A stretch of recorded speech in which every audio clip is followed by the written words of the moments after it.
Nous allons évoquer la quatrième raison. La quatrième raison, c'est l'inhibition. Le président inhibe tout son camp. L'inhibition des collaborateurs en qui il est censé avoir fait confiance, en qui il a eu confiance. Et le comportement des flagorneurs, de ceux qui appellent à candidature, doit normalement préoccuper le monde intellectuel camerounais. Je crois d'ailleurs que les Africains qui nous regardent sont fortement surpris de cet état d'esprit. Comment le président de la République, le président Paul Biya, a-t-il fait pour gouverner pendant 40 ans sans faire confiance à personne? Comment c'est humainement possible? J'aimerais qu'on m'explique comment vous faites pour travailler, pour soi-disant développer le pays, émanciper les esprits, formater les consciences, cultiver les gens, éduquer les gens pendant 40 ans sans faire confiance à personne. Comment c'est humainement faisable? Soit le président n'est pas un homme, soit le président est un homme dangereux, particulièrement préoccupant, qui peut vivre avec autant de collaborateurs sans jamais faire confiance en personne. Certains voudront voir là-dedans un comportement énigmatique, une forme de mystique. Peut-être ils auront raison. Moi, l'étonnement qui m'habite me donne le sentiment qu'il s'agit d'une forme de méchanceté.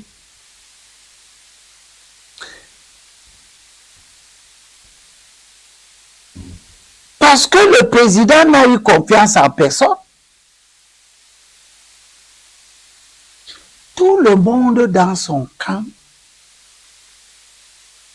est bloqué. C'est ce que j'appelle l'inhibition. Inhiber. C'est-à-dire faire en sorte que vous ne puissiez pas œuvrer, que vous ne puissiez pas agir. Mais l'inhibition ici va plus loin. Parce que elle correspond à un blocage des consciences. C'est extraordinaire. Ça va au plus profond de l'homme, de l'individu. Nous avons dit, lorsque nous avons parlé de la troisième raison, l'échec, nous avons parlé de ce qu'il n'y a pas transmission de savoir, puisque les gens eux-mêmes estiment qu'ils ne peuvent pas remplacer le président. Ok. Il n'y a donc pas de transmission de savoir.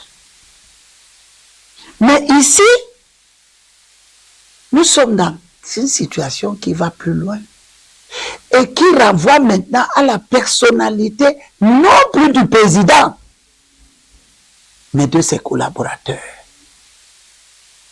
En ceci que ses collaborateurs acceptent eux-mêmes d'être dans cet état d'inhibition. Personne dans le régime du président ne se sent capable de dire, Monsieur le Président, reposez-vous, je peux vous aider. Je peux m'occuper de vos derniers jours. Je peux m'occuper de votre sécurité. Je peux m'occuper de votre santé. Au point où les appels à candidature traduisent quelque chose d'exceptionnel, qui est que le président, il n'y a que lui pour s'occuper de lui-même. Il n'y a que le président pour s'assurer et s'occuper de sa sécurité. On peut comprendre l'état d'esprit du président d'une certaine manière. Le président Biya ne s'est pas occupé de la sécurité au sens le plus intellectuel, le plus noble du mot, de son prédécesseur. Il a fait tout ce qu'il pouvait pour que, sous le prétexte d'un malentendu politique, que son prédécesseur meure, disparaisse. Pas physiquement seulement, mais aussi dans les consciences. C'est-à-dire une manœuvre d'effacement de la conscience collective camerounaise. On a commencé, je me souviens à l'époque, à débaptiser le stade Amadou Ahidjo, qui ne devait plus s'appeler stade Amadou Ahidjo. Tout ça, ce sont les œuvres des flagonneurs. Ceux-là même qui appellent à candidature aujourd'hui. C'est le même état d'esprit à l'époque.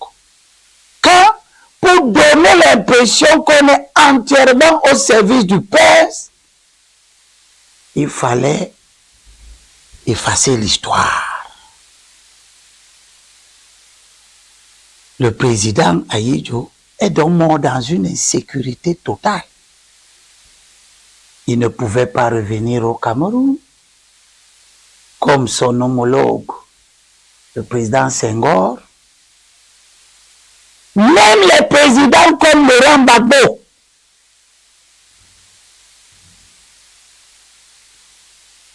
ont gardé le privilège de pouvoir revenir vivre en Côte d'Ivoire. Le président Ahidjo a été mis de façon systématique, permanente et définitive dans le rang des parias. Et nous avons vu le président Biya qui n'a voulu rien faire jusqu'à aujourd'hui pour corriger cet état de choses.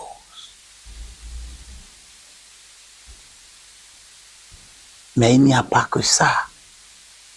Dans l'effort d'effacement d'Ahidjo et son histoire, dans les consciences, dans la conscience collective.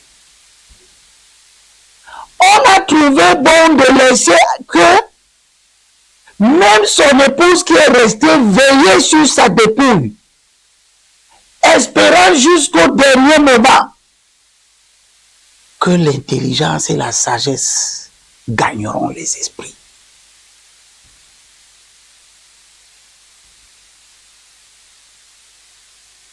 On a laissé qu'elle décède aussi à côté de son époux. Mais ce qui se passe donc maintenant nous donne le sentiment que, habité par cette persécution sans fin qu'on a infligée au premier couple présidentiel, le président n'a confiance en personne. Tout se passe comme si le président est convaincu que s'il donnait à quelqu'un d'autre la responsabilité, à quelqu'un d'autre de son camp, moi je ne dis pas qu'il donne à ceux de mon camp. Mon camp, nous on veut le raverser. On ne veut pas qu'il nous donne. On veut le raverser démocratiquement. Et j'en parlerai dans les prochaines vidéos, notamment sur la stratégie qu'il nous faut mettre en œuvre. Mais je parle de ce qui se passe dans le camp de ceux qui nous gouvernent. Et parce qu'ils nous gouvernent, nous avons le droit de regarder ce qu'ils font dans leur camp. Dans ce camp-là, personne n'est capable d'assurer la tranquillité d'esprit du président. À 92 ans, il n'y a que lui-même pour être sûr qu'il ne va pas être persécuté. C'est pour cela que le président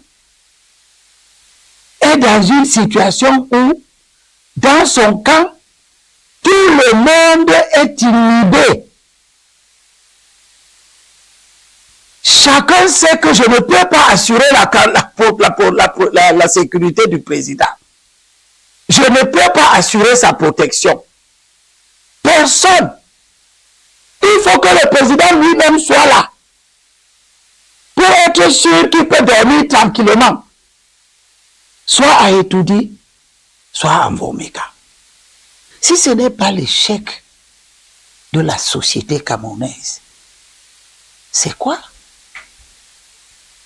Toutes les autres sociétés.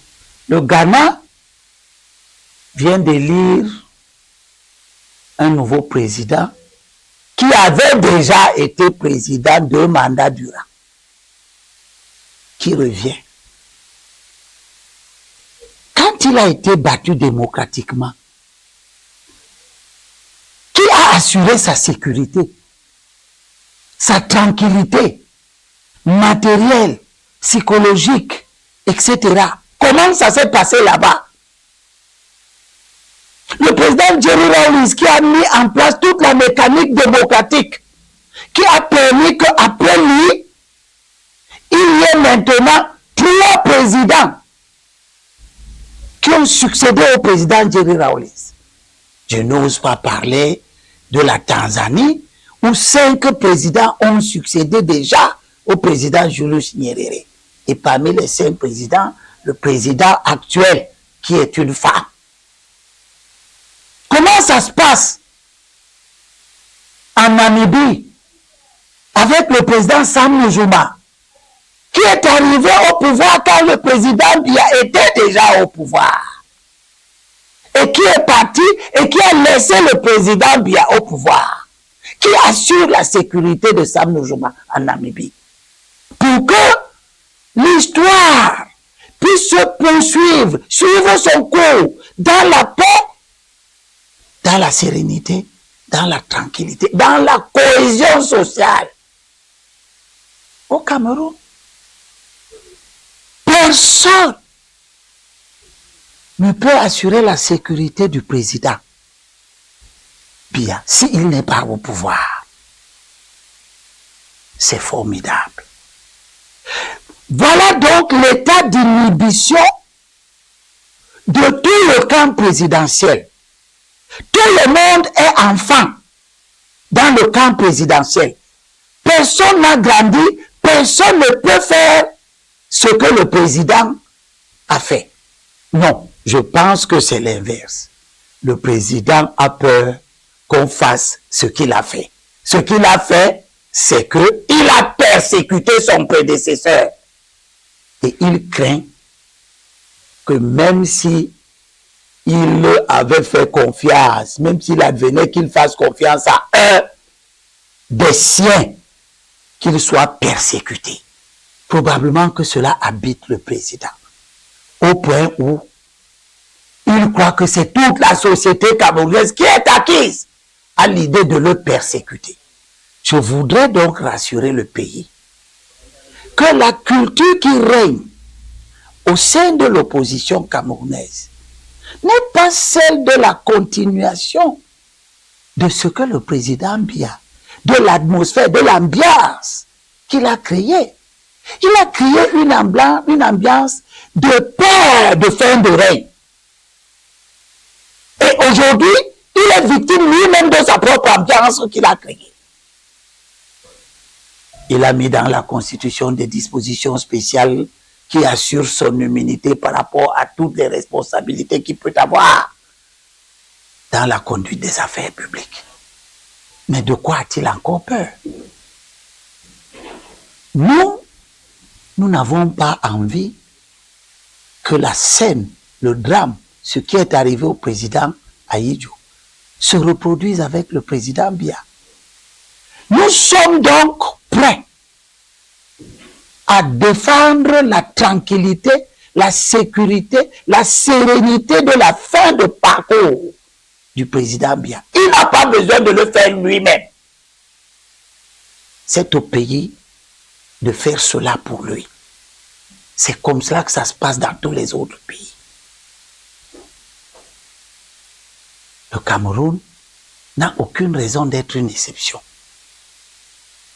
Et même si on essaye de créer une exception de fait, tout le monde est unanime, vous le savez du fond de vos cœurs, que si le président Biya advenait à ne plus être là, il faudra bien qu'on entre dans une ère où on sécurise la vie des anciens présidents de la République.